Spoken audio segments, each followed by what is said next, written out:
बीच में श्रीमती अनीता यादव हैं, जो 3 बार विधायक रही है, CPS रही है, आज हरियाणा प्रदेश महिला कांग्रेस की पूर्व अध्यक्षा रही है और आज जननायक जनता पार्टी को छोड़ के वो भारतीय राष्ट्रीय कांग्रेस का आज उसमें ज्वाइन करी है। हम उनका जो है अध्यक्ष जी से उनका बेटा सम्राट पिछला चुनाव लड़ा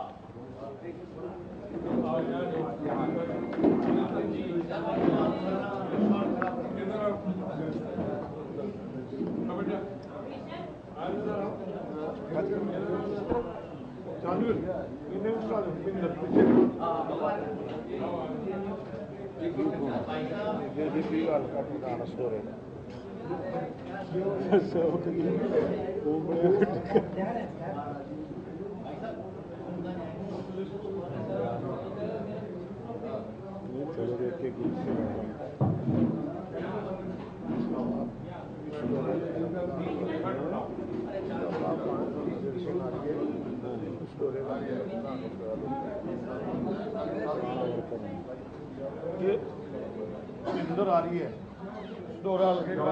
महेंद्र आ रहे हैं सडौरा हल्के से और सरपंच भी रहे हैं, 40 साल से INLD से जुड़े हैं।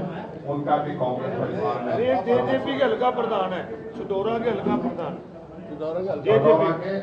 JJP के इस वक्त के प्रधान हैं, वो कांग्रेस पार्टी में आज उन्होंने ज्वाइन करी है। हम उनका स्वागत करते हैं। चलो करा दिए थे, होगी सर, नाम लिख लिस्ट वो करवा दो, लिस्ट करवा दो। नाम तो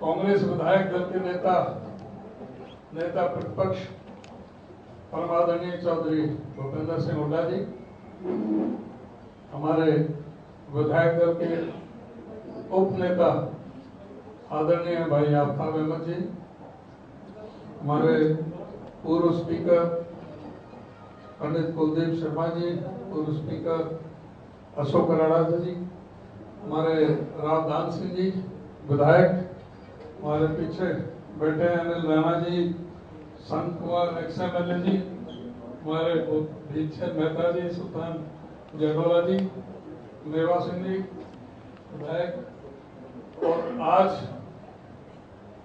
हमारी पार्टी में शामिल हुई। हालांकि पुरानी कांग्रेस नेता थी, ये बीच में भटक गई क्योंकि 3 बार कांग्रेस की टिकट पर विधायक बने, महिला कांग्रेस की अध्यक्ष रही थी और पिछली बार ये JJP में शामिल हो गई थी और इनका बेटा सम्राट, इन्होंने JJP की टिकट पर चुनाव लड़ा था। अब ये दोबारा हमारी पार्टी में शामिल हुए हैं।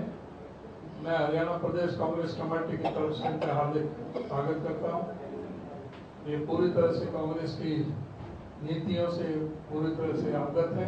मैं उम्मीद करता हूँ कि पूरी तरह से जैसे पहले निष्ठा के साथ उन्होंने काम किया उसी तरह से काम करेंगे। और आज बड़ी प्रसन्नता की बात है कि हमारे हल्का सडौरा से, यमुनानगर से हमारे कई जो वरिष्ठ साथी श्री महेंद्र आर्य, जो 40 साल से सरपंच रहे, INLD से जुड़े रहे और इस समय मौजूदा JJP के ब्लॉक अध्यक्ष हैं, हल्का अध्यक्ष, और मुकेश लाला जी भी ये जिला के उपाध्यक्ष हैं।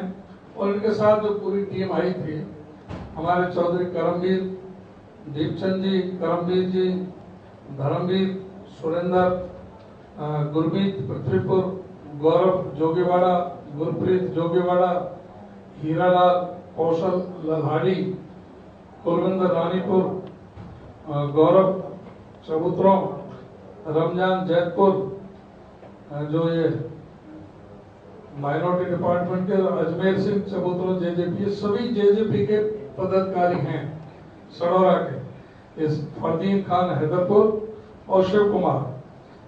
इसके साथ ही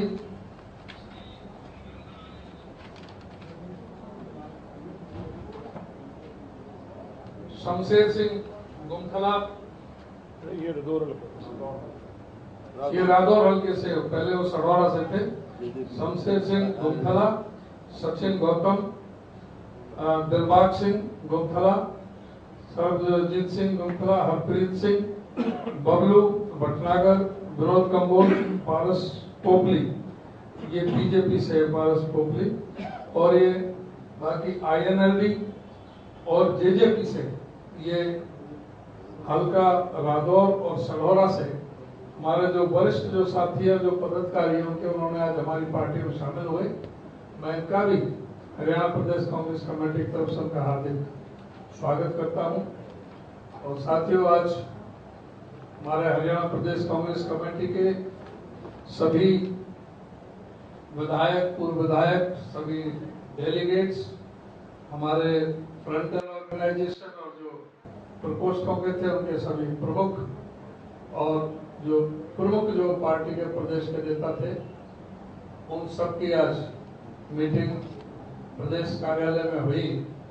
और वहां पर जो आने वाला जो चुनाव है आदमपुर का, जो 7 तारीख से आज से जिसका नॉमिनेशन शुरू हुआ है, 14 तारीख तक नॉमिनेशन है, 3 तारीख को वोट पड़नी है, तो उसके लिए सभी कार्यकर्ताओं की वहां पर ड्यूटी वहां पर लगी है। और ये चुनाव को कांग्रेस पार्टी बहुत ही मजबूती के साथ चुनाव लड़ेगी। आदमपुर कांग्रेस का गढ़ था, कांग्रेस का गढ़ है और कांग्रेस का गढ़ रहेगा। पूरी तरह से कांग्रेस पार्टी के साथ जिस तरह से पहले कुलदीप बिश्नोई ने जो धोखा दिया, पार्टी के साथ विश्वासघात किया, आदमपुर हल्का की जनता के साथ विश्वासघात किया, आज उस समय आ गया है कि कुलदीप बिश्नोई को आदमपुर की जनता वो सबक सिखाएगी और कांग्रेस पार्टी वहां अच्छे भारी बहुमत से जीतेगी। इन्हीं शब्दों के साथ अभी कोई मेरे से संबंधित प्रश्न है तो आप मेरे से करें, उसके बाद में हुड्डा साहब बात करेंगे।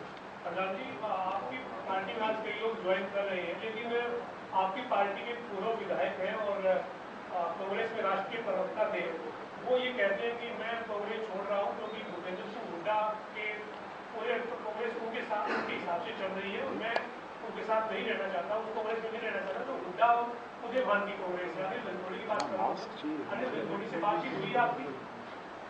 अनिल धनखड़ विधायक, पूर्व विधायक, एक बार विधायक बन गया और वो पार्टी पहले से ही वो पार्टी में किसी भी प्रोग्राम में आपने देखा नहीं होगा, तो देखा नहीं, इसलिए किसी भी प्रोग्राम में साल अब नहीं, जब मेरे अध्यक्ष बनने से पहले भी नहीं। नगर पालिका चुनाव में ओपन बीजेपी की मदद करी और नगर पालिका के चुनाव में भी बीजेपी के उम्मीदवार के साथ में ओपन, वो तो पहले से ही जा चुका था और उसके बयान आ रहे थे, वो था ही नहीं पार्टी, पहले से ही पार्टी में नहीं था।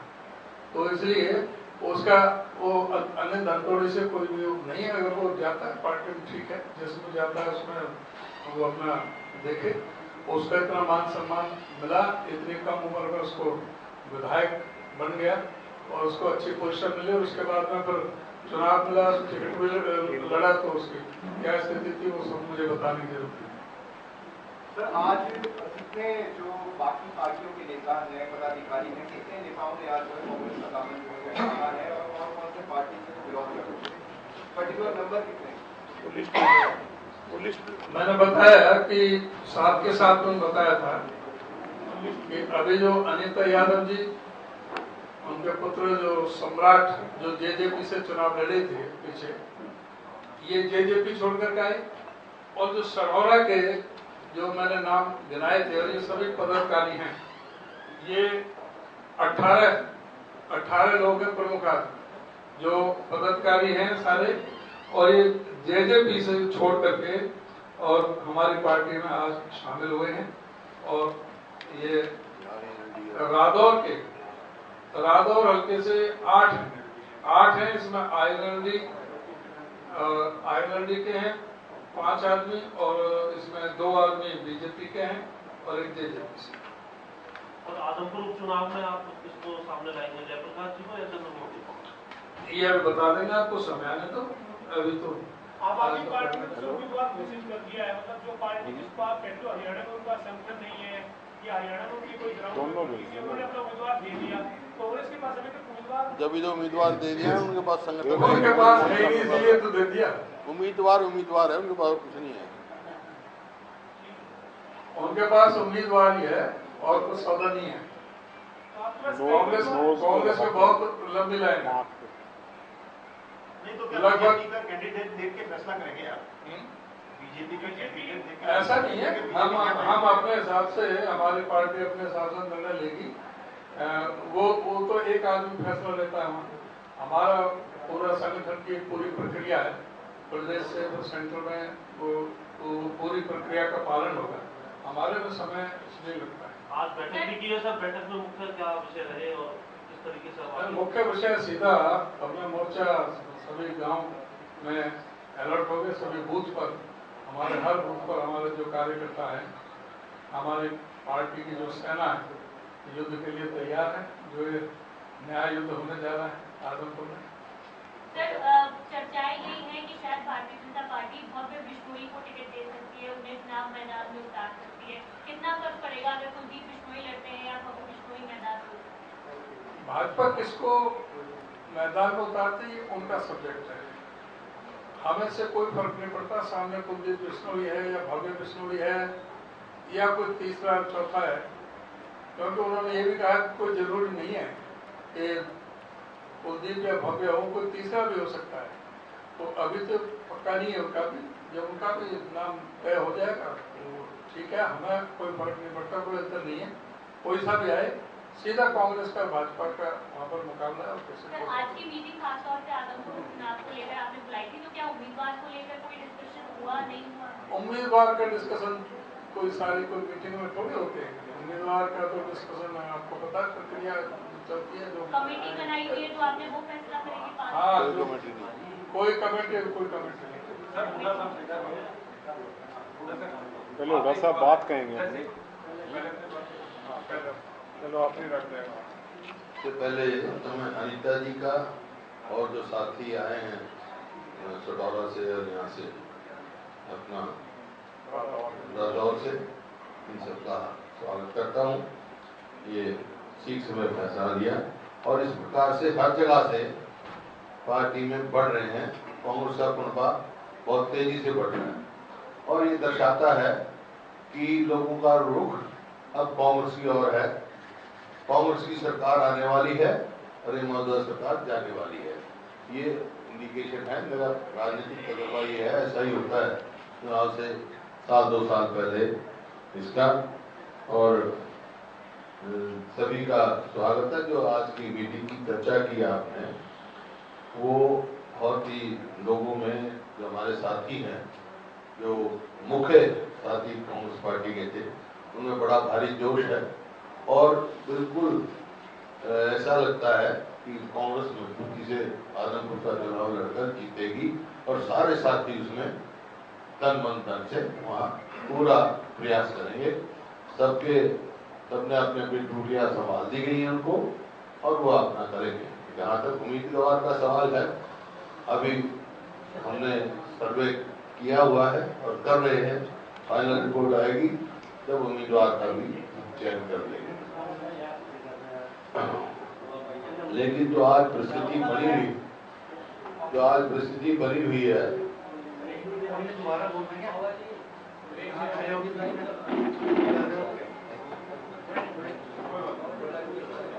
हमने वहाँ 3 जगह अपने दफ्तर बनाए हैं।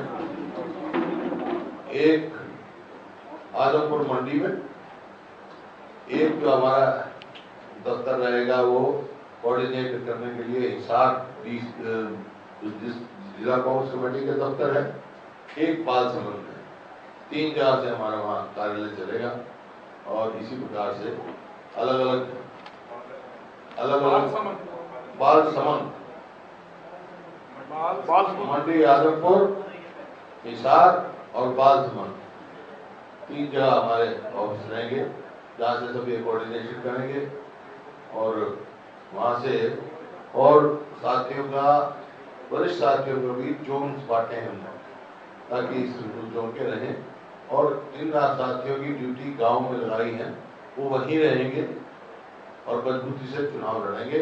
इसमें कोई दो राय जो रुझान आ रहे हैं आजमपुर से, उसके आधार पर मैं कह सकता हूँ कि कांग्रेस पार्टी और चुनाव हमारा उम्मीदवार जीतेगा वहाँ से और अच्छी वोटों से जीतेगा, क्योंकि हर वर्ग से हमारे को सहयोग मिल रहा है।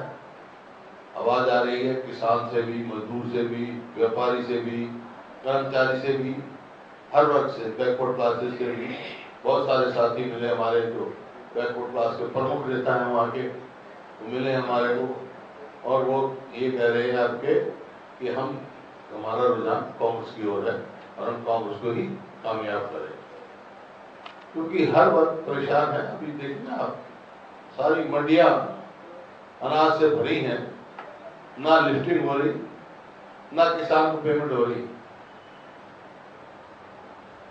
और मैंने पहले जैसे बताया 5 लाख के करीब पेंशन काट चुके हैं ये, जो 1/4/2021 को जो 33,67,571 लोगों को पेंशन थी, 1/4/2021 को, और वो 31/3/2022 को 31/3/2022 को 28,15,561।